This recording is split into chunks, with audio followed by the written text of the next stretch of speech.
नमस्कार किसान साथियों, बहुत बहुत स्वागत है आपका हमारे यूट्यूब चैनल जावरा मंडी भाव में और मेरा राधे वर्मा। दर्शकों और किसान साथियों, मैं आपको लेके आया हूँ आज हमारे खेत में प्याज की जो नर्सरी लगाने के बाद हमने ट्रांसप्लांट करके अभी प्याज लगा दिया हमने और 50 से 60 दिन के आसपास का हमारा प्याज हो चुका है। तो बताऊँगा दर्शकों और किसान साथियों कि प्याज में यूरिया, जिंक, फास्फोरस कब दें और कितना दें और कितनी मात्रा में दें। तो बने रहिए वीडियो पे। वीडियो पसंद आए तो लाइक करें, अधिक से अधिक किसानों तक शेयर करें। अगर आप मेरे चैनल पर पहली बार आए तो चैनल को सब्सक्राइब करें ताकि प्याज में कैसे यूरिया दें, कब दें और कितना दें। ठीक है दर्शकों, बने रहिए वीडियो पे। देख लेते हैं प्याज की नर्सरी। प्याज में 40 से 60 दिन के बीच में कौन-कौन से कार्य करने चाहिए जिससे प्याज की फसल में किसी भी प्रकार की बीमारी ना आए, पौधे की ग्रोथ अच्छे से हो, कंद का विकास अच्छे से हो जिससे हम प्याज की खेती से ज़्यादा उत्पादन ले पाएँ। किसान भाइयों, शुरुआत में पौधे को भरपूर मात्रा में पोषक तत्वों की आवश्यकता होती है, इसलिए हमें सही खाद का प्रयोग करना चाहिए। साथ ही पौधे में कई प्रकार की बीमारियाँ भी आती है, जिनसे भी फसल को बचाना ज़रूरी होता है। इस वीडियो में हम बात करेंगे कि 40 से 60 दिन के बीच में प्याज की फसल में किन चीज़ों का प्रयोग करना चाहिए जिससे प्याज की फसल अच्छे से ग्रोथ बढ़वार करे और कंद का विकास अच्छे से हो। आप इस किसान भाइयों, प्याज की फसल में 40 से 60 दिन के बीच में ग्रोथ की ज़्यादा आवश्यकता नहीं होती है, क्योंकि रोपाई के बाद हमारी जो फसल होती है वो 20 से 30 या 40 दिन के आसपास अपनी ग्रोथ पूरी कर लेती है।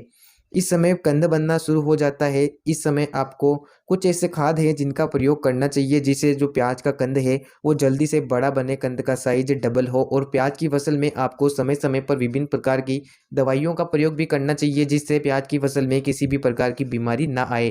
किसान भाइयों, अगर आपकी प्याज की फसल 40 से 60-65 दिन के बीच की है तो सबसे ज़रूरी है कि आप प्याज में सबसे पहले खरपतवार को पूरी तरह से नियंत्रित करें। अगर प्याज में खरपतवार नहीं होगा तो हम जो भी खाद देंगे वो पूरी तरह से पौधे को मिल पाएगा, जिससे पौधा अच्छे से ग्रोथ बढ़वा करेगा।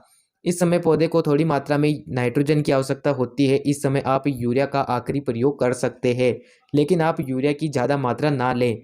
1 एकड़ में लगभग आप 20 किलोग्राम यूरिया ले सकते हैं। यूरिया के अलावा पौधे में सल्फर की कमी भी नज़र आती है। अगर आपने खेत तैयारी में सिंगल सुपर फास्फेट का प्रयोग कर लिया है, तो इस समय आप सल्फर की मात्रा को कम कर दे सकते हैं। लेकिन अभी तक आपने प्याज की फसल में सल्फर का प्रयोग नहीं किया है, तो आप 1 एकड़ में लगभग 5 से 8 किलोग्राम सल्फर बेंटोनाइट का प्रयोग ज़रूर करें। सल्फर के कारण प्याज की ग्रोथ अच्छे से होती है और कंद के विकास में भी सल्फर एक महत्वपूर्ण भूमिका निभाता है। प्याज एक कंद वर्गीय फसल है।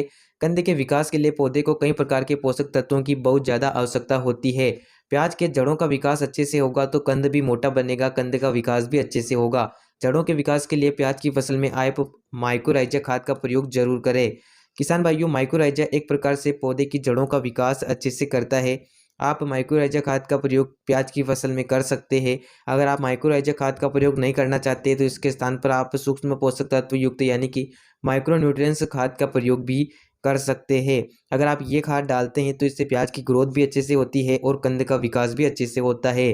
साथ ही प्याज की फसल की जड़ों में अगर कीड़ा लग जाता है तो आप 1 लीटर क्लोरोपाइरिफॉस कीटनाशक का प्रयोग भी जड़ों में पानी के साथ चला सकते हैं या इन खादों के साथ मिक्स कर डाल सकते हैं। किसान भाइयों, प्याज की फसल में थ्रिप्स की समस्या भी काफ़ी ज़्यादा देखी जाती है, इसलिए आप 10 से 12 दिन के अंतराल में प्याज की फसल में बदल कर कीटनाशक और फंगीसाइड का प्रयोग जरूर करें, जिससे प्याज की फसल में थ्रिप्स ना आए और पौधा एकदम हरा भरा स्वस्थ बढ़वार करे। तो किसान भाइयों, ये काम आप कर सकते हैं जिससे आप प्याज की खेती से बम्पर पैदावार ले सकते हैं। उम्मीद है जानकारी पसंद आई होगी। वीडियो को लाइक और अधिक से अधिक शेयर करें। मिलते हैं नई वीडियो में।